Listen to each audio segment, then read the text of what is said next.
Radhe Radhe ma'am. চুপ কর, সব সময় শুধু রাধে রাধে রাধে রাধে বলা। যা চুপচাপ বেঁচে কে বস। সবাই ইতিহাস বই বের কর। জয় শ্রীকৃষ্ণ। বেঙ্গি, তুই আজকে আবার স্কুলে গীতা নিয়ে এসেছিস? তোকে না ম্যাম স্কুলে গীতা আনতে বারণ করেছিল। তুই স্কুলে আবার গীতা এনেছিস? দে আমাকে।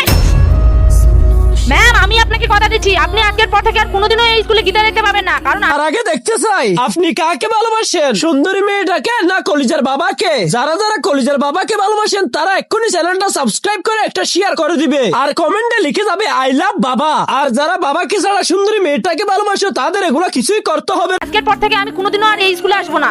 হ্যাঁ, সেটাই ভালো হবে। চলে যাও আমার স্কুল থেকে।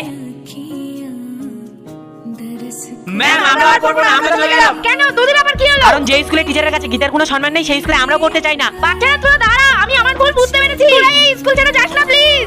আমি তোদের কথা দিচ্ছি, এই স্কুলে আমি 5 দিন গীতার ক্লাস করাবো। তাহলে ম্যাম একবার বলুন রাধে রাধে। রাধে রাধে রাধে রাধে। তো বন্ধুরা, তোমরা আমার মতো কে কে রাধা রানীকে মন থেকে বিশ্বাস করো? আমাদের চ্যানেলটিকে সাবস্ক্রাইব করো, কমেন্ট করো।